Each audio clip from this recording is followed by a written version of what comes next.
Ini anak saya, Amirah, yang berusia 7 tahun. Sebelum ini, dia merupakan seorang yang cergas dan sihat. Dia menjalani kehidupan seperti kanak-kanak normal.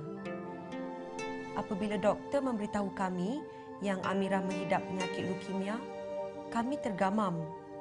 Di dalam fikiran terbayang bagaimana kehidupan yang terpaksa dia lalui selepas ini.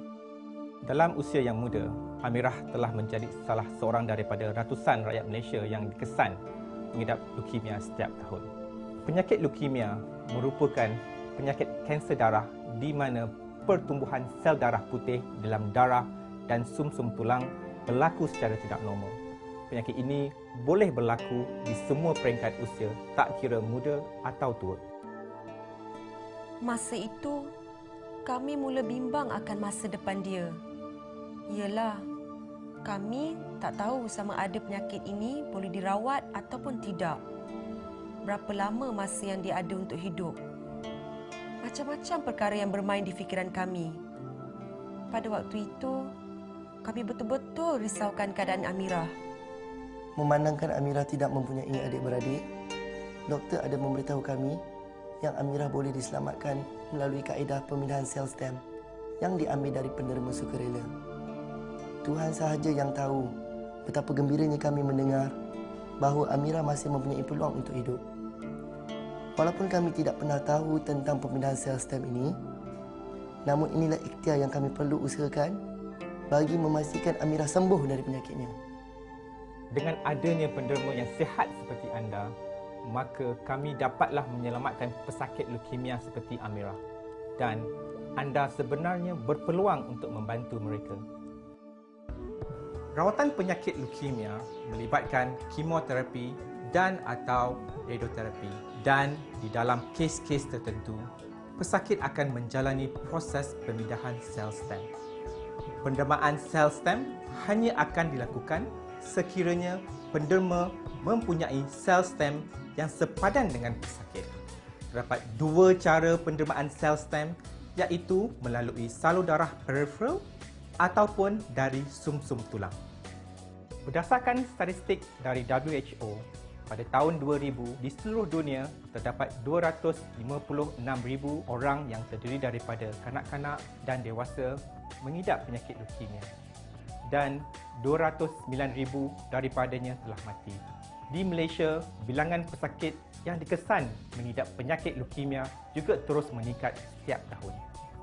Bagi menangani masalah ini, Malaysian Stem Cell Registry telah ditubuhkan pada bulan Disember tahun 2000 dengan kerjasama Institut Penyelidikan Perubatan, Kementerian Kesihatan Malaysia dan Majlis Kanser Nasional atau MAKNA.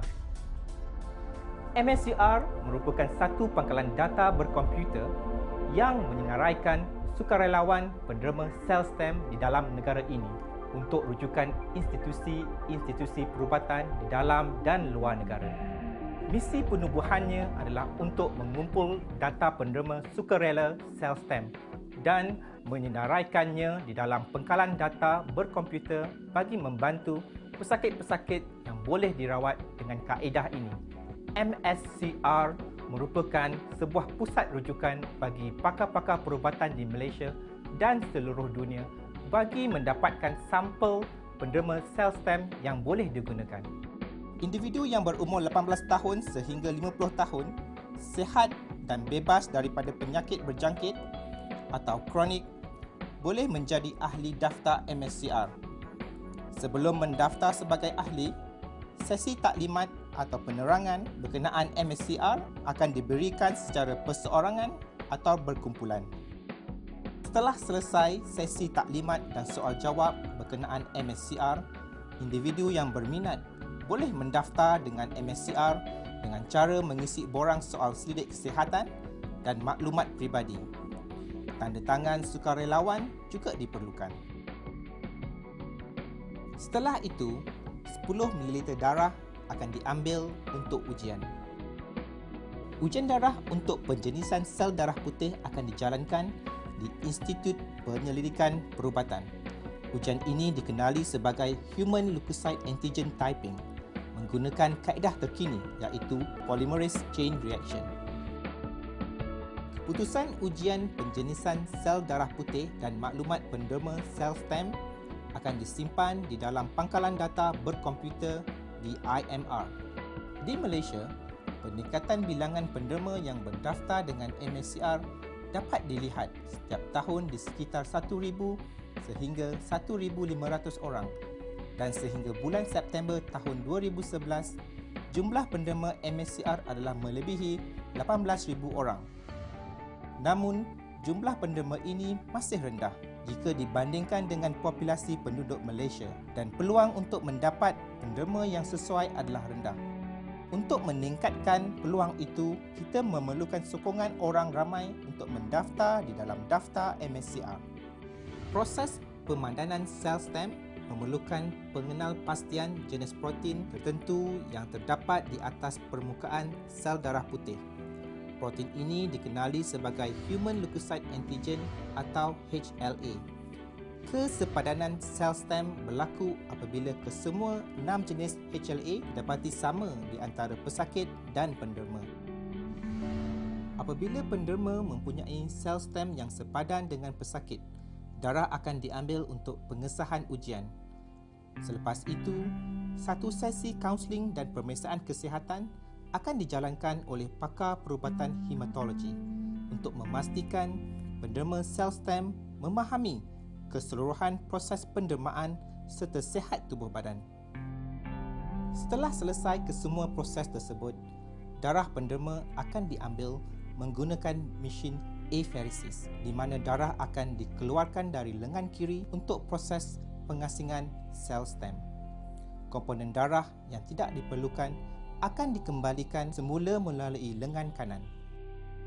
Setelah melalui proses pemindahan sel stem yang tidak menyakitkan, terutamanya bagi seorang kanak-kanak, Amirah kini sembuh dan boleh menjalankan kehidupan seperti biasa. Gelak tawanya yang riang kembali memenuhi ruang kehidupan kami sekeluarga. Kami sedar betapa besarnya peranan seorang penderma yang prihatin, dan kami ingin mengucapkan terima kasih kepada semua yang telah mendaftar secara sukarela untuk menjadi penderma di MSCR. Sumbangan anda semua tidak ternilai. Sebagai seorang doktor, saya berharap agar rakyat Malaysia akan lebih prihatin dan menyedari akan kepentingan menderma sel stem, dan semoga selepas ini lebih ramai yang akan tampil ke hadapan dan mendaftar sebagai penderma. Tindakan anda bukan saja dapat meningkatkan lagi peluang untuk mencari penderma yang sepadan, malah ianya akan dapat membantu dalam proses rawatan penyakit leukemia dan memberi harapan kepada pesakit-pesakit yang memerlukan bantuan. Mungkin satu hari nanti kita juga akan memerlukan bantuan dari penderma-penderma ini.